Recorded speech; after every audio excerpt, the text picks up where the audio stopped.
Assalamualaikum warahmatullahi wabarakatuh. Waalaikumsalam warahmatullahi wabarakatuh. Jumpa lagi dengan channel saya, Pesan Bunyai tentang pentingnya belajar ma'rifat.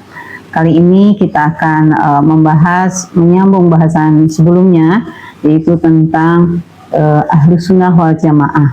Saya mengutip dari hadis riwayat Abu Daud dan Tirmizi, yaitu disampaikan bahwa umatku akan terbagi menjadi 73 golongan.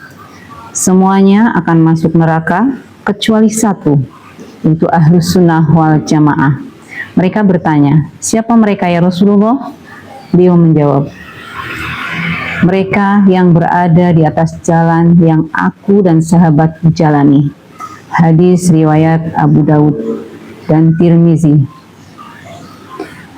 Saya ingin kejelasan ini Mbah Mun tentang semua orang kan mengeklaim bahwa yang paling benar adalah saya termasuk Ahlus Sunnah wal Jamaah gitu.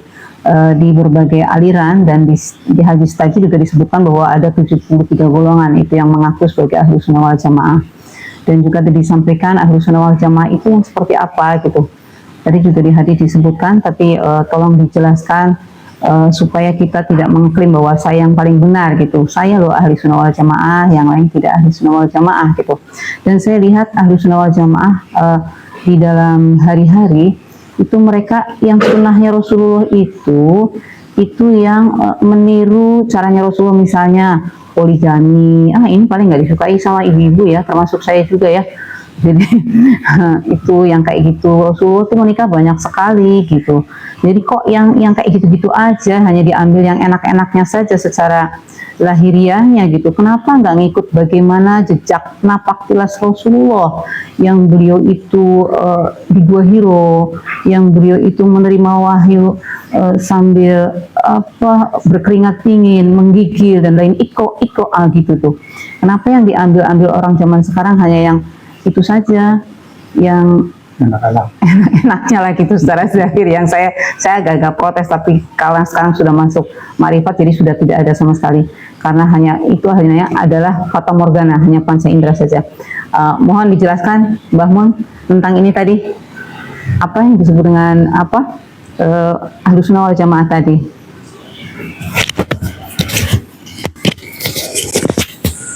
Terima kasih. Assalamualaikum warahmatullahi wabarakatuh. Waalaikumsalam warahmatullahi wabarakatuh. Jumpa kembali dalam sebuah konten kolaborasi antara Pesan Mbah Nyai dengan Mbah Mun Ajat Karimullah, sebuah channel tasawuf ilmiah wa amaliyah.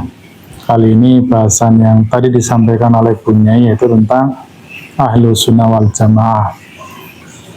Tentu kita selalu mengingatkan kembali bahwa tujuan kita adalah udkhulu fi silmi kafah.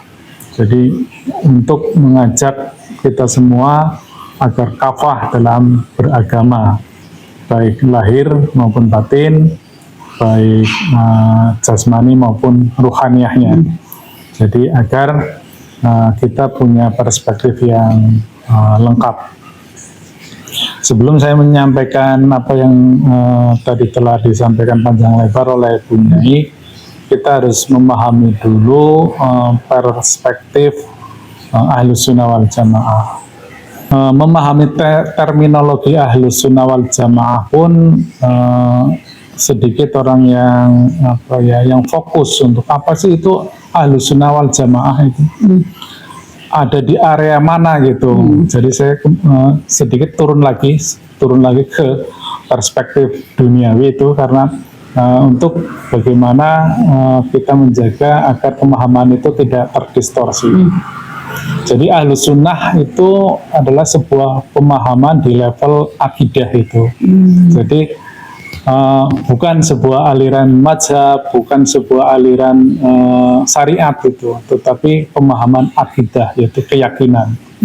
Jadi di akidah itu ada 3 golongan besar, yaitu Jabariyah dan Qadariyah. Yang satu itu menganggap sebagai kehendak manusia itu bebas, yang satu adalah kehendak itu adalah seluruhnya kehendak Tuhan itu. Nah, Ahlus Sunnah itu sebenarnya sebuah pemikiran yang tengah-tengah itulah. Tetapi yang perlu kita pahami juga, kita cermati, terminologi Ahlus Sunnah wal Jamaah itu baru muncul pada abad ke-9. Itu ada tokoh namanya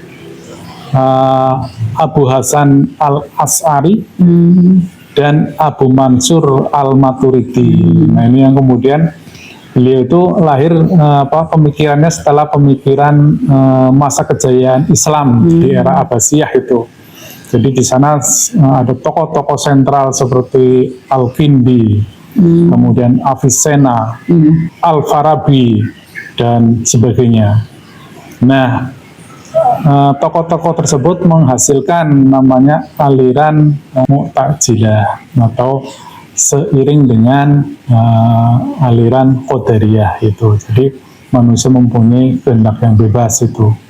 Maka sebagai antitesanya lahirlah aliran Ahlus Sunnah wal Jamaah yang disampaikan oleh Al-Maturidi dan Al-As'ari. Itu sejarahnya gitu ya. Nah, kemudian umat di zaman ini mengklaim bahwa Ahlus Sunnah lah yang benar gitu. Padahal itu hanya pemahaman di level akidah, di level akal gitu ya. Itu akan terdistorsi pastinya ketika zaman telah berubah. Jadi kembali lagi Bunyai, bagaimana sekarang kita akan mencoba membahas pada level ruhaniyahnya, karena ini yang akan menyatukan pemahaman di level ruhani. Tadi menarik contoh yang disampaikan Bunyai, yaitu Ahlus Sunnah wal Jamaah kan mengikuti cara Rasulullah itu. Nah, tadi sudah ada contohnya ketika di Gua Hiro. Jadi manusia itu atau umat itu pada umumnya memahami bahwa ketika Rasulullah itu mendapatkan wahyu di Gua Hiro, itu kemudian menganggap bahwa itu sebagai sebuah hasil yang tinggal dinikmati oleh umat. Jadi sepertinya Rasulullah yang mencari, yang melakukan riyadhah, yang berkholwat, kemudian Rasulullah mendapatkan wahyu, dan wahyu itu disampaikan kepada umat. Nah, inilah itu kemudian distorsinya di sini. Umat menganggap wahyu itu adalah sebuah pemberian yang kemudian dinikmati gitu. Jadi yang bersusah payah Rasul, umatnya menikmati gitu. Nah, padahal itu adalah sebuah perjalanan contoh yang harus dicontoh oleh kita. Yang harus diikuti, gitu. Yang harus diikuti ya. Jadi sebelum Rasulullah itu mendapatkan wahyu, Rasulullah kan melakukan pensucian diri gitu ya, melakukan pencarian Tuhan, melakukan tazkiyatun nafas, berkholwat itu. Selama 6-7 tahun beliau berkholwat di Gua Hiro, sehingga akhirnya beliau mendapatkan wahyu Iqra itu. Dan ini apalagi kalau kita bahas lagi bagaimana prosesi turunnya wahyu ini juga, tapi mungkin itu terlalu panjang ya. Tapi pada intinya bahwa umat telah terdistorsi memahami laku Rasulullah yang hanya dicontoh pada perspektif zahiriyahnya saja, pada sisi eksoterisnya saja, sisi ruhaniyahnya, sisi esoterisnya jarang diikuti. Ketika rohaniyah kita sudah matang, sudah tersambung, maka dimensi atau alam jasad kita akan mengikut kepada kualitas rohani kita. Mungkin itu sebagai pengantar perspektif tentang Ahlus Sunnah. Iya. Tadi disampaikan Mbah Mun, memang yang kita lihat itu kita mengikuti secara zahirnya saja, artinya di alam dunianya saja. Rohaninya tadi belum mengikuti gitu. Bagaimana mengikuti yang disampaikan tadi Mbah Munajat? Bagaimana cara mengikutinya? Jadi apakah kita mengikuti makanya Rasulullah, sunnahnya, atau mengikuti tadi kan seperti itu ya rata-rata ya kita ini sunnah loh, sunnah Rasul gitu, ini makan dengan 3 jari sunnah Rasul gitu ya. Memang betul itu secara syariatnya ya. Kalau secara rohaninya tadi untuk menaikkan dimensi kita, laku dan cara Rasulullah. Jadi kalau dahulu Rasulullah ini kan kalau napak tilasnya ya yang saya pelajari itu Rasulullah itu tadi di Gua Hiro, terus kemudian Rasulullah juga cara mi'rajnya as-sholatu mi'rajul mu'minin itu juga ada juga ya, bahwa sholat itu mi'rajnya seorang yang beriman gitu tadi ya. Tadi disampaikan juga dalam thariqah ini orang yang beriman itu orang yang telah ditanamkan nur iman dan nur kitab tadi, artinya kita sudah masuk di dalam dimensi yang lebih tinggi ya Mbah Munajat ya. Kemudian tadi Rasul Mi'raj, pada saat Mi'raj Rasul itu menyampaikan bahwa beliau melihat alam kubur. Beliau merasakan, bukan melihat, tapi beliau masuk di dalam alam kubur, dalam alam barzah. Beliau juga ada neraka dan surga. Beliau melihat sahabatnya juga ada di sana gitu ya. Yang Bilal kalau nggak salah ya, mendengar terompah Bilal ada di surga. Sementara Bilalnya biasa-biasa saja, dia tidak tahu apa-apa karena dia di dimensi yang berbeda. Inilah yang kadang-kadang saya sering bertanya, itu dari Rasulullah. Mungkin nanti akan saya tanyakan lagi bagaimana Nabi Khidir dengan Nabi Musa itu juga ya nggak masuk akal aja. Orang perahu baik-baik saja kemudian dibocorin dan lain-lain, itu adalah dimensi yang berbeda. Sekarang saya memahaminya. Masuk juga Nabi Ibrahim. Kok Nabi Ibrahim tega-teganya nggak punya keturunan, baru punya keturunan satu yang lagi lucu-lucunya, kok disembelih? Itu artinya kurban. Betul-betul tidak nalar ketika kita memang hanya menggunakan akal dan pikiran dan panca indera. Mungkin ini sekilas bisa dijelaskan ini kebingungan-kebingungan seperti ini nih, dimensi yang berbeda yang bisa menyatukan ketika orang jadi paham gitu. Mbah Munajat, monggo dilanjut Mbah Munajat. Baiklah, jadi kita kembali dulu ke yang pewahyuan itu tadi itu ya. Yeah. Jadi pewahyuan itu juga bisa dipahami dalam 2 dimensi itu. Ketika Rasul menerima wahyu, kemudian ke dalam sistem ruhaniahnya, kemudian beliau menyampaikan kepada umat itu. Makanya yang disampaikan sungguhnya ya kalam Rasul itu, walaupun ya pastinya itu dari Allah itu ya. Tetapi kan yang mengucapkan Rasul itu disampaikan kepada umat di saat itu. Oleh karena itu, memahami wahyu Allah pun bisa dalam 2 perspektif itu. Yang umat yang sekarang banyak, ya hampir seluruhnya itu yang dipelajari adalah wahyu yang atau kitab Quran yang dalam bentuk mushaf yang ada di sekitar kita. Dan atas Quran tersebut, karena itu dianggapnya sebagai hadiah, sebagai karunia, maka kitab yang mushaf itu kemudian dieksplorasi secara habis-habisan itu. Mulai awalnya dituliskan, kemudian dibuat hukum-hukum bacaannya, kemudian ditranslatekan karena Islam kemudian berkembang ke wilayah-wilayah lain, kemudian ditafsirkan, dan kemudian ditakwilkan. Maksud kami juga tidak menyalahkan ini, bukan itu ya, tapi itu hanya dalam perspektif zahirnya saja. Sehingga reaksi kita pun jangan terlalu berlebihan, misalnya tentang tafsir, takwil, dan sebagainya. Karena tafsir-tafsir yang beredar saat ini kan sudah ribuan tahun yang lalu gitu. Bahkan itu dianggap sebagai sebuah tafsir itu apa ya, yang sesuatu yang amat luhur itu. Padahal faktanya banyak sekali juga ayat-ayat yang telah terdistorsi, maknanya telah berubah itu. Makanya Allah membuat sistem ruhani. Jadi di kalam kitab itu selain mewujud di alam dunia ini, dia kodimnya juga ada, yaitu Quran kodim yang ada di Lauh Mahfuz. Nah, di setiap zaman Allah selalu mengutus utusannya yang bisa membacakan ayat-ayat Qadim itu. Bahkan sedikit saya buka itu ya, di pengamal thariqat kami, ketika kita sudah berbaiat, kita sudah melakukan ritual-ritual seperti zikrullah, suluk, dan ubudiyah, maka secara bertahap kita juga akan dipahamkan dengan informasi-informasi yang sifatnya Qadim tersebut, termasuk ayat-ayatnya itu. Jadi bukan kita mempunyai ayat baru, oh tidak, bukan, itu tetap karena Qurannya itu sudah selesai. Quran adalah wahyu yang terakhir itu ya. Yang menjadi berubah adalah pemahaman kita. Kita akan dipahamkan dengan sesuai atau yang kompatibel dengan di zamannya itu. Misalnya memahami tentang nur itu, nur dulu kan hanya cahaya.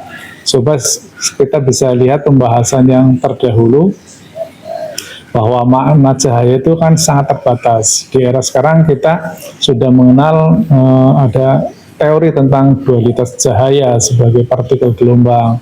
Kemudian kita mengenal ada medan kuantum dan sebagainya. Nah, kita kembali ke pemahaman Ahlus Sunnah itu. Jadi ketika umat ini terlalu fokus kepada pemahaman yang zahir itu, maka kita juga akan menjadi terlihat berbeda dengan yang lainnya gitu. Karena yang kita gunakan adalah alat virtual kita, alat pembaca indrawi kita, melihat Rasulullah itu dengan indrawi kita, kemudian diceritakan dari masa ke masa itu, maka pastilah akan terjadi perbedaan-perbedaan, terjadi penafsiran-penafsiran, terjadi sudut pandang. Jadi itulah awal mula dari ketika kita berada di pemahaman atau perspektif syariat yang zahir itu, selalu terjadi perbedaan dan perdebatan. Seperti yang Bunyai itu tadi, kalau Bunyai bisa menyampaikan tentang sunnah boleh menikah banyak, itu bagi kaum ibu-ibu atau yang anti poligami menjadi sensitif gitu. Karena kita terlalu fokus kepada hal-hal yang sifatnya duniawi lahiriah. Kalau kita naik dimensi, sebenarnya sedikit sekali orang yang berpikir ke arah situ gitu. Karena kita sudah fokus di ruhani kita gitu. Hal-hal yang ya itu apa ya sekedarnya saja lah. Penting nggak penting sebenarnya. Tetapi itu tetap kita dijalani karena kita juga masih berada di alam dunia gitu. Jadi seolah-olah kita hidup di dua dimensi gitu. Zahirnya kita menjalankan syariat, menjalankan kehidupan secara alamiah, secara normal, tetapi ruhannya kita harus sudah masuk ke dalam dimensi alam qadim yang bersambung kepada tali wasilah. Demikian Bu Nyai. Alhamdulillah, sedikit gamblang ya tentang Ahlus Sunnah wal Jamaah yang tadi disampaikan bahwa itu adalah ada sejarah-sejarahnya ya. Dan kemudian tadi yang selamat itu hanya ada satu golongan ya. Tadi dibilang adalah orang yang mengikuti jejak Rasul dan sahabatnya. Artinya saya hanya ingin menyampaikan bahwa untuk ibu-ibu seperti saya tadi ini pemahamannya tolong diluruskan lagi bahwa tidak demikian ya ibu-ibu sekalian. Kita tetap adalah hamba Allah yang menjalankan yang mulia, karena ada hadis juga menyampaikan bahwa al-jannatu tahta aqdamil ummahat, bahwa surga adalah di bawah telapak kaki ibu. Artinya begitu memuliakannya ibu-ibu di zaman Nabi gitu ya, begitu memuliakannya. Jadi bukan berarti Nabi berpoligami itu juga, mohon izin ini Pak Munajat saya menyampaikan, bukan kehendak Rasulullah, bukan kehendak Nabi Muhammad SAW bahwa beliau menikahi berbagai itu karena memang diperintah oleh Tuhannya, percayalah itu. Pada saat dengan Siti Khadijah begitu beliau menghargainya, begitu beliau sama-sama yang harus kita tiru adalah beliau di saat itu. Tapi perjalanan manusia ini kadang-kadang kita melihat secara zahir saja, apa yang buat kita senang, apa yang ada di pikiran kita, itu yang buat kita surganya kita di sana. Padahal pada zaman Rasulullah, kalau kita mengikuti napaktilah jejak Rasulullah itu tadi yang disampaikan sama Mbah Munajat, bahwa kita nggak cuma jasmani saja kita bersyariat, karena jasmani kita akan mati. Jasmani kita akan mati, kemudian kita akan masuk dalam alam keabadian, yaitu rohani kita. Rohani kita lah, itulah yang kita mengikuti jejak Rasulullah. Syariatnya kita untuk syariat atau untuk aturan yang ada di dunia. Tapi bahwa alam keabadian atau yang disebut Mbah Mun itu alam apa namanya, Pak? Alam qadim. Alam qadim, ya, alam qadim, alam yang berjumpa kepada Allah, karena Allah Maha Qadim. Jadi ilmu adalah ilmu yang hak yang kita ikuti, yaitu napaktilas jejak Nabi dan Rasul terdahulu.